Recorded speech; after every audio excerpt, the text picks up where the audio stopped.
E aí pessoal, tudo bem? Bom, hoje a gente está aqui testando um modelo novo de gravação aqui para ver se consegue entregar para vocês um pouco mais de qualidade, né? E hoje eu vou falar um pouco sobre os cargos na área de dados e a função do analista de dados dentro disso, tá bom? Para a gente conseguir entender o processo todo de analista de dados, a gente precisa entender a dimensão do seu trabalho dentro do mercado. Tá? Como eu digo essa dimensão, o que eu quero dizer com isso? Eu estou falando sobre os portes de empresa que você vai trabalhar, o perfil de entrega que você vai fazer. Né? Às vezes você pode trabalhar como analista de dados freelancer, por exemplo. Você pode trabalhar como analista de dados para uma grande empresa, para uma multinacional, para uma média empresa, para uma startup, por exemplo. E o trabalho do analista de dados dentro disso vai ser completamente diferente, até dependendo do perfil de entrega que você vai trazer para essa empresa, né? Por exemplo, o analista de dados pode estar voltado para marketing, né? Trazendo insights voltado para marketing, ou ele pode ser mais generalista, ele pode, de repente, estar mais voltado para trazer insights sobre um produto que está rodando na mão de um cliente. Ao mesmo tempo, você também pode enxutar um pouco mais o trabalho dele, fazendo ele trabalhar com partes específicas da análise de dados e não entregar o processo todo. Né? Existe, por exemplo, analista de dados mais voltado para o negócio, e existe um analista de dados mais voltado para a tecnologia. Isso é mais incomum, eu vejo esse tipo de coisa às vezes acontecendo em bancos, por exemplo, né, que a demanda, por exemplo, de um grande banco aqui no Brasil é muito alta. Os dados a serem explorados são realmente muito abrangentes, e aí você fazer aquele analista de dados trabalhar ponta a ponta, muitas vezes vai ser muito trabalho para ele. Ele pode se perder, ele pode acabar não trazendo o melhor resultado, e ele pode acabar não trazendo as melhores práticas no geral, né? E acabar saindo no padrão ali do banco, né? O banco e grandes empresas às vezes também gostam de criar vários padrões e dividir essas tarefas, né? O processo ali que de repente tem 5 etapas de você analisar os dados, de você gerar uma camada ali e aí você gerar a primeira query ali, o primeiro executável do SQL para gerar alguma coisa ali depois, e aí em cima disso gerar realmente uma tabela ali com os insights que foram solicitados e depois gerar o dashboard que vai entregar para o usuário final ali, para a pessoa de negócios ali no final. Aí, sei lá, tudo isso dividido em 4 etapas. E aí tem bancos ou empresas muito grandes que dividem essas etapas, uma para cada time. Tem um time que cuida da primeira etapa ali, onde faz a limpeza, o discovery que a gente chama, né, que é você indo atrás ali de onde estão os dados, como eles estão, como que a gente pode juntar. Aí depois um outro setor que vai entender ali quais são os insights que a gente quer gerar e quais são os dados que eles me trouxeram, né, que para eu gerar esses insights, como que eu consigo conectar esses dois. Então ele vai lá e cria uma tabela, uma view, esse tipo de coisa é mais técnico de SQL, eu não vou entrar tanto nesse assunto, né? Mas eles vão lá e geram um time que gera essa conexão e depois um time que pega essa conexão ali, pega o resultado final desse time e transforma num dashboard e, né, entrega ali. Então eu fiz uma rápida divisão ali em 3 times diferentes. E tem empresa, principalmente quando a gente fala de startup, mas até empresas grandes mesmo, que passam todas essas funções para um único time. Né? Ele faz ponta a ponta ali, desde a primeira etapa ali de pegar as tabelas, organizar tudo direitinho, até a entrega final do dashboard. Né? Então, realmente, o time vai cuidar do fluxo inteiro. Esse é o mais comum, onde você mais vai ver dentro de empresas e principalmente, né, nas primeiras oportunidades que você vai conseguir, a não ser que você entre efetivamente em um banco, que é o mais comum de ter esse tipo de divisãozinha ali, né, você provavelmente vai vivenciar um projeto que seja ponta a ponta. Né? A gente gosta de fazer uma analogia ali da engrenagem, né? Então, existe o processo onde você é a engrenagem maior ali, digamos assim, que cuida de um processo um pouco maior, ou o processo que tem a engrenagem pequena, que cuida de uma pequena parte do processo, que é ligado com outra engrenagem pequena, que vai ligado com outra, e assim você expande ali até o resultado final. Né? Então, enfim, resumindo tudo isso, a gente conseguiu se situar nas possibilidades do trabalho no analista de dados. Mas, para generalizar, vamos considerar sempre o analista de dados como generalista. ponta a ponta, do SQL, do Excel ali, quando precisar, etc., até o dashboard num Power BI, Local Studio, etc. Se você está com dúvidas sobre ferramentas, sobre o que eu estou falando de SQL, etc., volta alguns vídeos, tá? Que eu explico para vocês, 2 vídeos atrás aí, quais ferramentas você vai usar como um analista de dados e talvez você vai se ambientar um pouco melhor do que eu estou falando, tá bom? Vamos lá. O processo todo, ele vai ter 3 profissionais envolvidos, tá? O primeiro é o engenheiro de dados. Espero que vocês estejam conseguindo enxergar o que eu estou escrevendo aqui, mas se tiver ruim, comenta aí pra mim que nos próximos vídeos eu tento melhorar. Eu tô olhando pra cá pra ver se eu consigo enxergar aqui, mas parece que tá bom. Qualquer coisa, comenta nos vídeos aí que eu compro, de repente, uma caneta um pouco maior, né, no caso. Então, quem inicia o processo é o engenheiro de dados, geralmente, tá bom? O que o engenheiro de dados faz? Ele é o cara que pega os dados da origem, trata eles e traz para a gente trabalhar. Então, ele cuida do que a gente chama de ingestão de dados.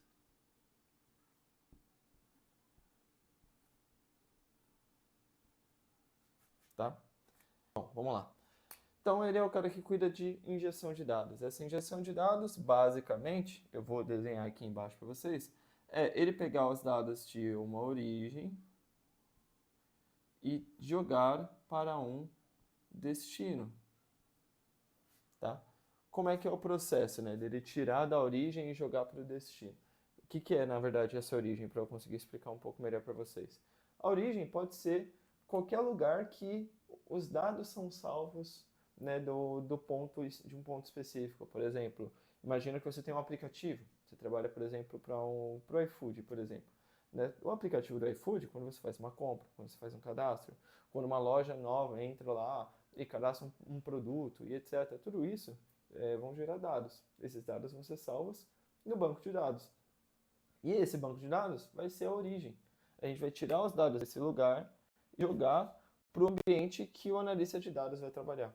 Ele não vai executar lá o SQL dele, etc., dentro do banco de dados de produção. Ele vai trabalhar num outro ambiente que a gente chama de DW, tá bom? Eu vou explicar em outro momento o que é esse DW, Data Warehouse, tá bom? Se você quiser pesquisar aí por conta própria, pode pesquisar, mas eu vou explicar um pouco melhor nos próximos vídeos o que é um Data Warehouse em outros momentos, né?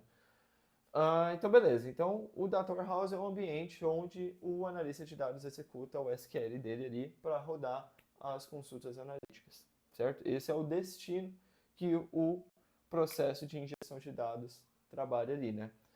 Injeção de dados, durante esse processo, a gente também vai fazer tratamentos nesses dados, né? Então, né, tratamentos. Então, se você, por exemplo, voltando para o iFood, você vai entrar lá no iFood e ele vai estar, por exemplo, o preço do produto, né? Como é que vai estar o preço do produto? Ele vai estar, por exemplo, R.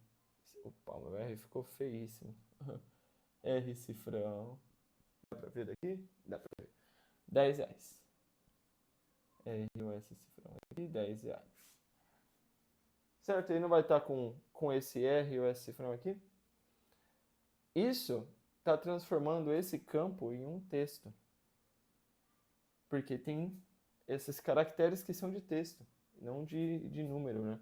Só que, no meu lado analítico, se eu quero, por exemplo, calcular qual que é a média de o preços de produtos ali, de pizza, por exemplo, né? Obviamente a pizza não custa R$10, né? Mas vamos dizer que você vai fazer esse tipo de cálculo. Você fazendo esse cálculo com um campo, né, uma coluna, que tem texto, ou seja, a coluna vai ser identificada como texto, ele não vai funcionar. Ele não vai conseguir fazer esse cálculo. Então, qual que é a transformação que o engenheiro de dados vai fazer? Vai transformar essa coluna que tem esse dado em isso daqui, 10.00. Ficou bem pequenininho, né? Mas deu para entender. Ponto porque é um modelo americano, né? Então não é vírgula que a gente usa ponto, né? E aí ele tem que fazer, por exemplo, esse tipo de transformação, de tratamento, em vários outros, né? Que eu não vou conseguir me aprofundar muito aqui no vídeo, para que a gente consiga trabalhar nosso ambiente analítico, né? Então, ele prepara todo o ambiente para a gente, para aí sim o analista de dados, analista de dados, gerar, fazer o trabalho dele, né? Fazer, por exemplo, a parte de análise de dados. Eu não vou escrever análise de dados aqui, mas ele vai gerar, por exemplo, as queries dele. A query é o comando SQL, a consulta, vou colocar consulta, SQL, no ambiente.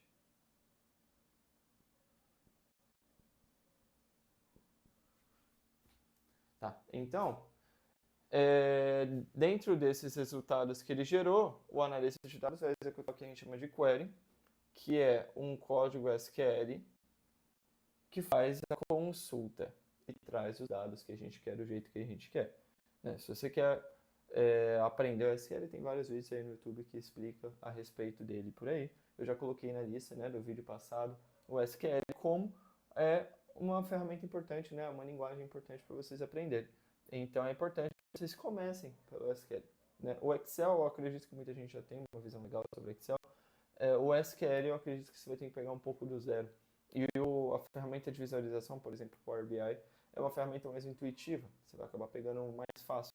Mas o SQL eu acredito que seja mais desafiador para quem não tem noção de tecnologia. Enfim, e vai ser nesse ambiente analítico que a gente falou, que é o DW. Entendeu? Que a gente vai falar em outros momentos um pouco mais sobre como ele funciona. Mas imagina o DW como um banco de dados, só que ele é feito só para o analista de dados e outros times que fazem análises avançadas de dados trabalhar. Né? Do mesmo jeito que ele pode fazer isso, você também pode, de repente, trazer esses dados, né, para um Excel, se você quiser. Então, se você quiser, é opcional. Não é obrigatório e muitas empresas não fazem isso, tá? Mas tem empresa que pega o Excel como origem também. Né? Vou colocar aqui, ó, o Excel pode ser origem. Tá? Então, o Excel ele pode ser uma origem de dados. Seus dados podem vir de lá e você pode, por exemplo, um engenheiro de dados ali, uma empresa pequena que tem uma entrega rápida para ser feita ou coisa desse tipo, pode de repente fazer alguns tipos de tratamento direto no Excel e jogar lá no ambiente para a pessoa começar a fazer o trabalho analítico, né? Isso acontece principalmente em empresas pequenas. Eu estou explicando esse cenário como um cenário ideal. Depois eu vou falar um pouco sobre os cenários de empresas menores e o dia a dia que você pode ter. Mas vamos lá. Então, mas vamos imaginar que isso aqui não aconteceu, ok? Depois que você fez a consulta, você preparou todo o ambiente ali, preparou as tabelas ou a tabela que você vai jogar na visualização, o que você vai fazer? Você vai criar, vou vir para cá, criar a visualização.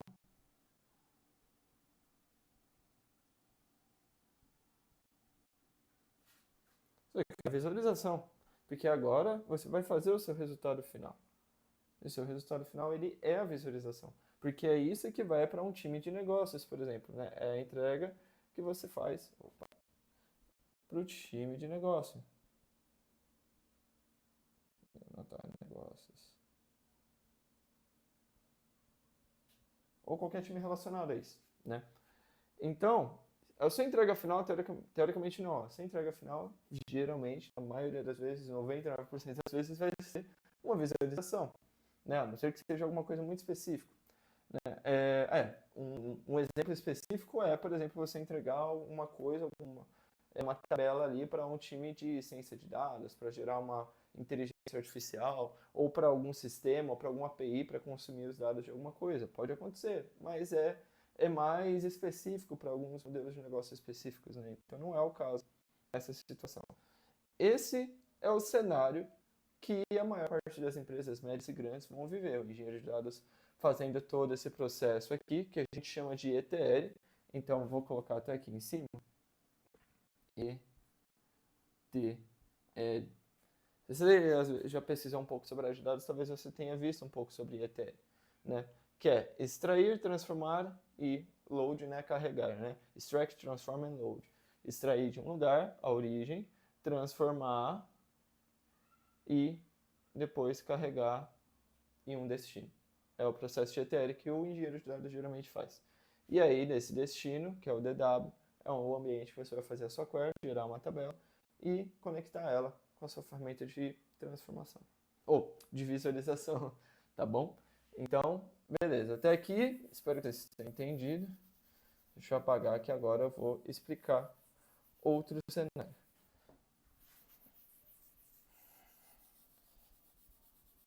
Nem todas as empresas têm essa estrutura para conseguir fazer um time de engenheiro de dados e um time de analista de dados. E às vezes nem tem dado suficiente para ficar fazendo tudo isso, né? Então a gente está pensando num cenário onde a empresa tem muitas origens, bancos de dados diferentes, arquivos diferentes que vêm de setores diferentes, né? Ele pode vir de um Excel, de CSV, arquivos de texto, ele pode vir de uma API, né? Que é o link lá que você conecta e faz uma requisição para trazer dados de volta. Aí já é uma parte mais técnica que não vou entrar tanto nesse vídeo, mas tem várias formas de você se conectar com algum lugar e trazer dados para o seu ambiente analítico, né? E às vezes a empresa não tem tantas origens, não tem tantas tabelas, não tem tantas coisas assim para fazer em questão de engenharia de dados, então ela passa esse trabalho para o analista de dados. E é por isso que o Excel é tão importante. Porque você pode fazer algumas mudanças ali analíticas no Excel em empresas grandes? Pode ser que tenha empresa que use isso como metodologia deles, né? Mas muitas vezes o analista de dados mexe no Excel em empresas menores, empresas que não têm tanto investimento ou nisso, né? Ou que estão começando a investir nisso agora, principalmente startups. Por isso que eu coloco o Excel como uma ferramenta super importante para você colocar no meio. Além disso, o Excel ele vai facilitar você a ter a compreensão de como usar os modelos de tabela no SQL. Ou de você encontrar os erros ou problemas que você pode estar tendo dentro das suas consultas do SQL. Entender as tabelas que você está consultando no SQL. Então, o Excel acaba sendo útil em várias questões. Mas, vamos simular que você tem uma empresa um pouco menor, que tem um investimento menor na área de dados, na área de análise de dados. Como é que você vai fazer esse processo? Você pode, por exemplo, receber um Excel com alguma coisa, mas vamos simular que você recebe o Excel do time financeiro toda semana. Então você vai receber um arquivo Excel, que é o XLSX, arquivo, né? Deixa eu escrever pelo menos arquivo XLSX, ok? Então você recebe esse arquivo aqui. Recebeu o arquivo, você vai precisar jogar ele pro ambiente, né? Vamos colocar DW.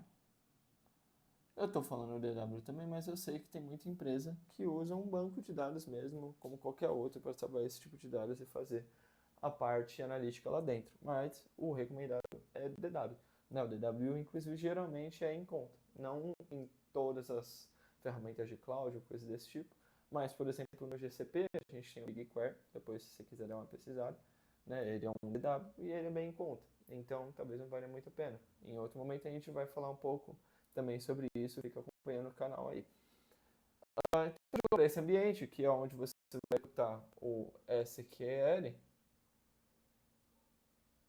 tá? Coloquei aqui só para você ter em mente isso. E esse ambiente, você executou o SQL, você vai jogar para a sua visualização.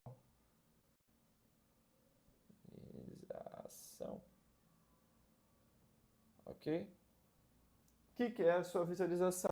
Pode ser, por exemplo, o Power BI.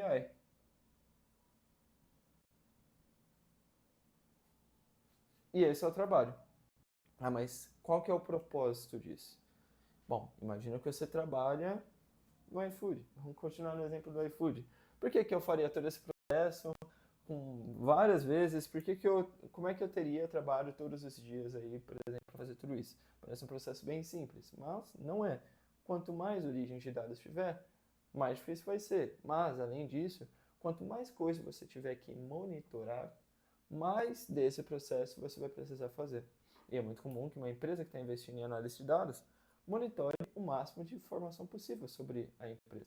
Então, se você trabalha, por exemplo, no iFood, você vai ter que monitorar várias vertentes, como é, qual quais regiões estão vendendo mais, se as vendas estão indo bem, se está tendo muito reembolso, muito problema, as lojas que estão vendendo por região, as lojas que estão vendendo por perfil de cliente, aí você vai ver pelos clientes quanto que eles estão gastando em média, qual que é o retorno deles a respeito de qualidade do produto, feedback, feedback de entregador, e tem o lado do entregador também, quantas entregas por dia, semana, mês eles fazem em média, quanto que eles lucram, quanto que dá, por exemplo, às vezes o gasto de gasolina ali que eles têm por mês, considerando os modelos de moto cadastrados, o preço da gasolina e os quilômetros percorridos entre as distâncias, enfim, ver o quanto de coisa você consegue explorar. Né? Dá para tirar muita coisa em cima disso, monitorar tudo isso e tomar decisões importantes em cima disso. Né? E isso eu estou falando, obviamente, de uma empresa muito grande, mas mesmo empresas pequenas, também é importante que você faça isso. Né? Porque você precisa coletar, por exemplo, vamos dizer que eu tenho uma contabilidade. Então, vamos dizer uma loja virtual, melhor. Eu tenho uma loja virtual, eu tenho que monitorar quais produtos que estão vendendo mais, as visualizações que cada produto tem, os comportamentos dos clientes, né? O quanto que eles estão comprando e recomprando, né? Para eu entender se essa fidelidade está existindo, entender se as entregas que eu estou fazendo realmente estão sendo boas a ponto deles comprarem de novo.